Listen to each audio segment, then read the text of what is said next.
A continuación, Ángel Sánchez, director de Informática de la Universidad de Alcalá de Henares, nos va a presentar un resumen del capítulo de Acceso a la Información y los Servicios.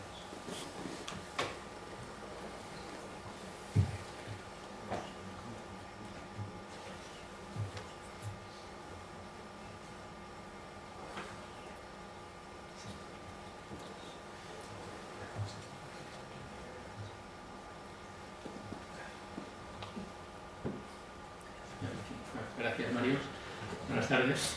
En unos minutos voy a intentar presentarles el contenido del capítulo 7, que es el que nos hemos encargado nosotros en Alcalá de coordinar su redacción, y simplemente voy a intentar sembrar la inquietud para que se animen a leerlo, porque entiendo que los minutos que vamos a dedicar pues no nos da tiempo a presentarlo. Surgen muchas incógnitas, muchas cuestiones a tratar, cuestiones a comentar que seguramente darían para bastante más que los 10 minutos que pretendo dedicar a esta presentación.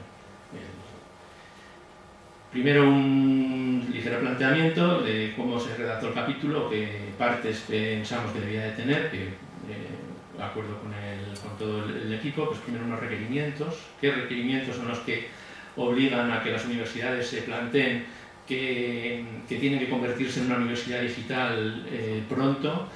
¿Cómo repercuten esos requerimientos en las áreas, servicios y procesos? ¿Qué implicaciones tecnológicas tienen estas repercusiones? Y por último, unas breves conclusiones. Para analizar el escenario y los requerimientos estratégicos, lo primero que planteamos es el análisis de la legislación que nos afecta. Muy brevemente, la Ley Orgánica de Universidades pues nos faculta para regular en los estatutos los procedimientos administrativos. Esto da pie a que el cambio de modelo de administración, la transformación a la universidad digital, pues sea posible, porque tenemos en nuestra mano el adaptar nuestros procedimientos a lo que sea necesario. La Ley 34 de 2002 de Servicios de la Sociedad de la Información, aunque es una ley orientada sobre todo al comercio electrónico y no está pensada para la administración, hay algunos aspectos que sí que no son de aplicación, porque toda prestación o contratación de servicios que implica actividad económica estará sujeta a esta ley, sobre todo en las definiciones de las campañas de marketing, en la definición del producto, en las posibilidades de contratar y cancelar contratos. Es un tema que nos afecta, que tenemos que tener en cuenta. La Ley 59 de firma electrónica es la que nos facilita el principal instrumento que nos va a permitir esa transformación en electrónica con seguridad. La Ley 56 de medidas de impulso pues tiene algunos aspectos también a analizar, que son requerimientos, la factura electrónica. Las universidades doblemente recibirán facturas y no nos podremos negar a que en cualquier momento un suministrador nos empiece a enviar facturas electrónicas y tengamos que aceptarlas, procesarlas, darle validez y pagarlas. La accesibilidad para los discapacitados, aunque en este tema hay una legislación europea muchísimo más precisa que también nos obliga. También la ley de medidas incluye algo.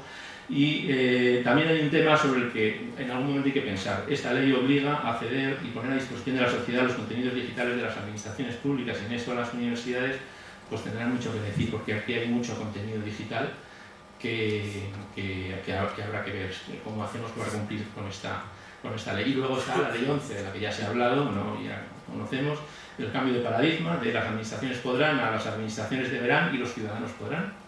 En el momento que los ciudadanos puedan y empiecen a exigir, si no estamos preparados, tendremos problemas.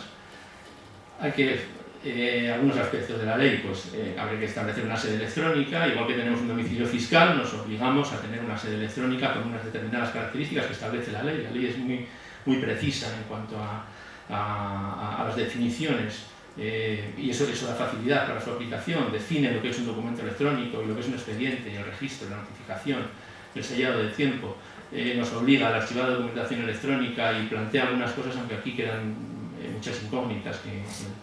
Y hay otro aspecto muy importante en esta ley, que es la cooperación entre administraciones públicas.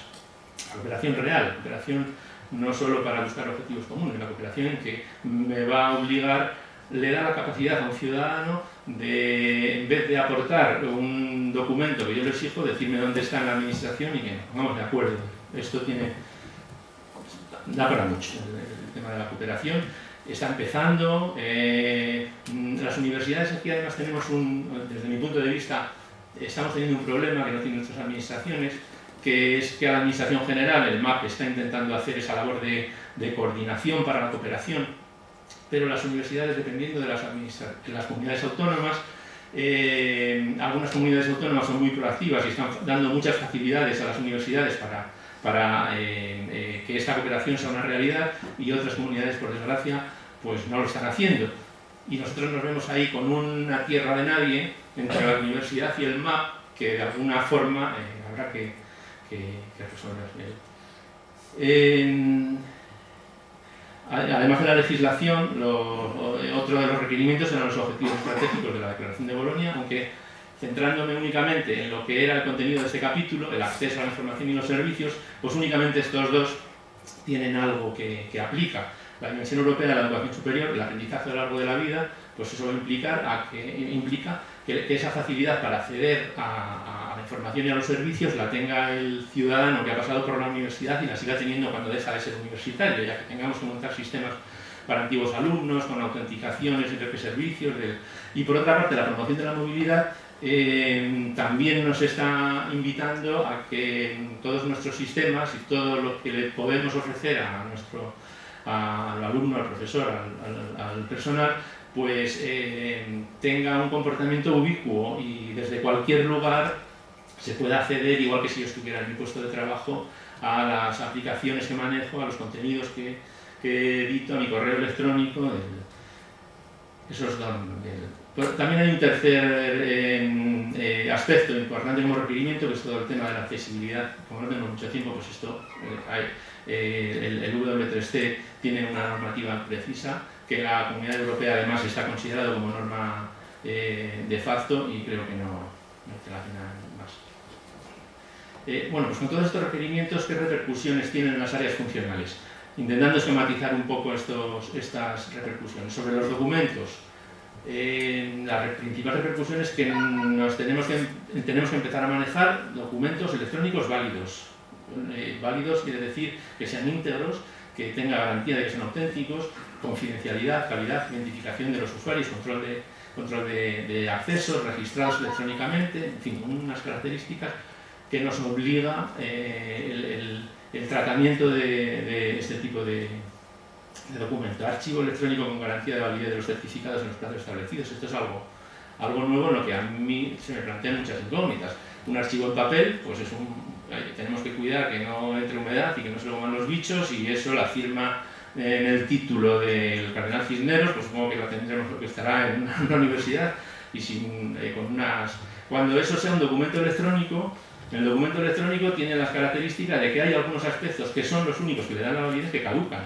Todos los certificados caducan, los de las autoridades de raíz también. ¿De qué forma tenemos que montar esto para que un archivo tenga persistencia y podamos garantizar que ese documento electrónico va a seguir siendo válido de por vida? Aquí hay mucho que plantear. Nada más, intento, del libro se dice un poquito más, pero sobre los procedimientos, pues lo primero que habrá que hacer es catalogarlos, porque además nos obliga la ley 11, catalogar esos procedimientos, hacer un rediseño funcional y simplificarlos para adaptarlos a los medios electrónicos. Pero sobre todo, no lo que creo yo que entendemos sobre todo en las universidades, o por lo menos en la nuestra, los procedimientos importantes a efectos de la aplicación de esta ley y de asumir el reto que implica su cumplimiento, son aquellos en los que tenga algo que ver el ciudadano, el alumno o el profesor. Nuestros procedimientos de trabajo podemos seguir haciéndolos como queramos y hacerlos electrónicos o en papel o como... Aquí no hay... O sea, los procedimientos importantes son aquellos en los que lo inicie el ciudadano y lo termine recibiendo el ciudadano una resolución. Esos habrá que catalogarlos y rediseñarlos.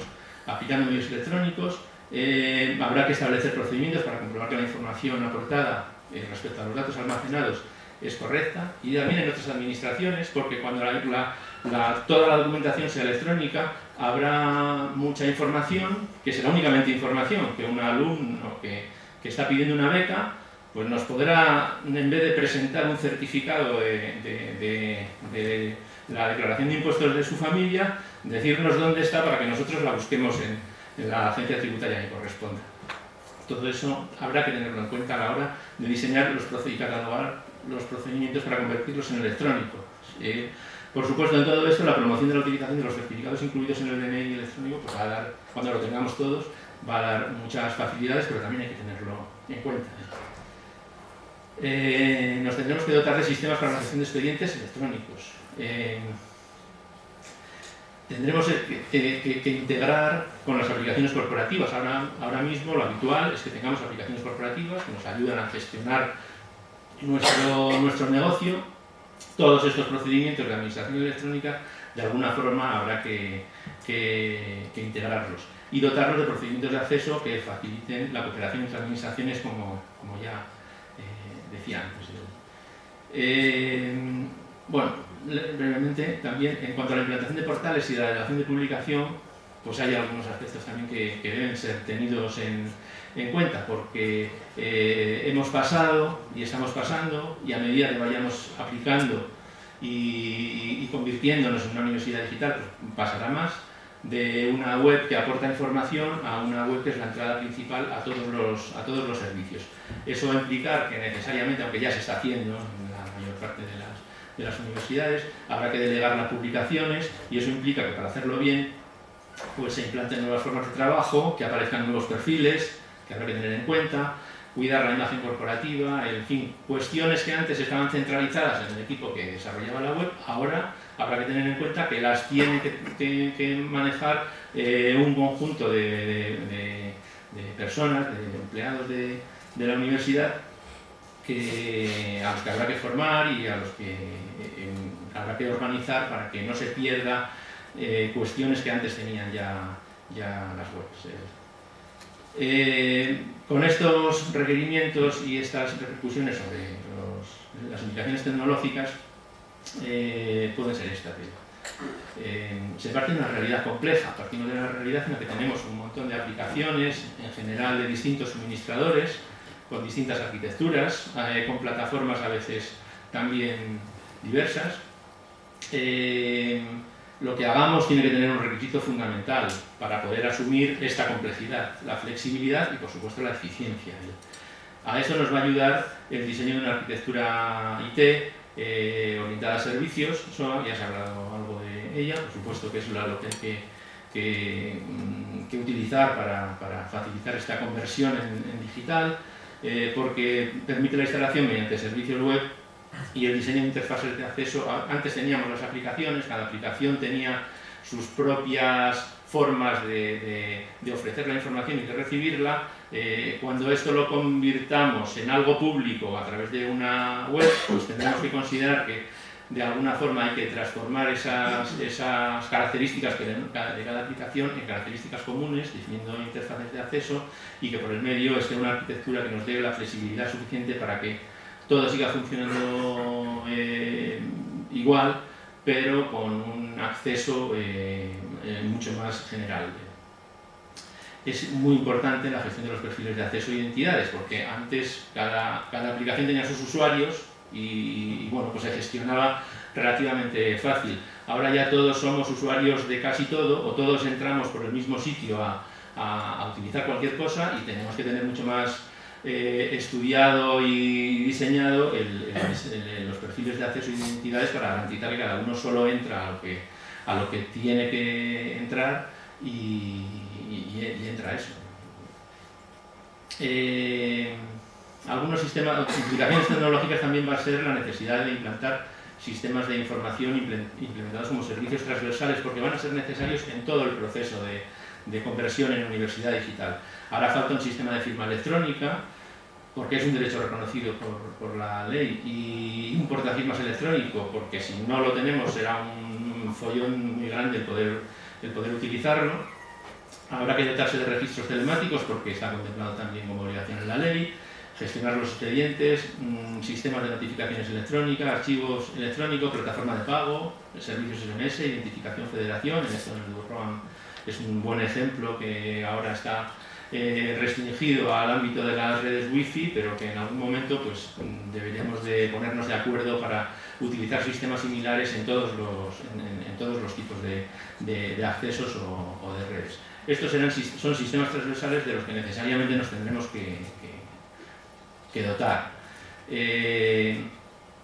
Por supuesto, hay otro aspecto importante en todo esto, que es la robustez de los sistemas informáticos. Desde el momento en que alguna función que antes tenía un horario y se accedía, la ponemos en un portal, en una función interna incluso, el que un empleado se pueda bajar su nómina directamente por el portal. Ya es mucho más difícil establecer horarios. Enseguida surge la necesidad del soporte y de la garantía de funcionamiento 24/7, 24 horas al día y 7 días a la semana. Y en eso las universidades pues, no estamos muy bien preparadas. Tendremos que pensar a ver cómo hacerlo. Por supuesto que habrá que intentar que nuestros sistemas informáticos sean lo más robustos posibles para que esa necesidad de soporte sea lo menor posible, porque es muy cara el hacerla 24/7, sistemas de respaldo, redundancia, y pensar en la posibilidad de la externalización, en los tipos de externalización que sean bien, instalando nuestros equipos en un sitio adecuado, donde lo cuiden y lo enciendan cuando se apague y tengan garantía de que si se va el aire acondicionado, aunque eso hemos visto en las últimas semanas que es algo difícil, que nos afecta a todos, ha sido terrible, a los de hosting también. O el hosting o en modalidad del software como servicio, que sería la que menos implicaciones tendría para nosotros, ¿no? Pues yo quiero factura electrónica, usted me la gestiona, pues le pago a tanto la factura y lo tengo como el teléfono, que le juego y llamo, ¿no? Y conclusiones, aunque ya decía al principio que hay que leerlo un poco más porque en este poco de tiempo esto es un proyecto estratégico y por lo tanto es imprescindible que esté implicada la alta dirección. Me refiero al proyecto de transformación en una universidad digital. Por supuesto, ya se ha dicho también, antes lo dijo algún rector, pero es necesario el volumen de este proyecto, en cuanto a las personas que afectan, los recursos que hay que poner en juego, es necesario planificar y empezar por decidir a dónde queremos llegar, cómo lo haremos, cuándo llegaremos y con qué recursos. Y a partir de ahí, dotarnos de unos recursos que nos permitan hacer seguimiento y control del cumplimiento. Si no, nos retrasaremos. No será la Universidad Digital 2010, será la Universidad Digital 2000, cuando los alumnos nos obliguen, ¿no? Por otra parte, es importante también motivar para que todas las unidades se incorporen al proyecto, porque todas están implicadas, y formación y divulgación para los implicados. Básicamente aquí hay tres grupos, por lo que nosotros vemos, esto no es un proyecto de los servicios técnicos, no es un proyecto tampoco de los administrativos, tienen que intervenir los servicios técnicos, tienen que intervenir los gestores de la universidad y tiene que intervenir quien da las normas y quien fija los recursos, porque sin alguna de estas tres patas será muy difícil convertirnos en una universidad digital, aunque yo creo que es posible y que al final lo haremos, y ojalá dentro de 2 o 3 años estemos en un congreso como este contando nuestras buenas prácticas y sirviendo de ejemplo para otros. Y básicamente esto es lo que quería deciros, aunque les animo a que lean el capítulo. Muchas gracias, Ángel.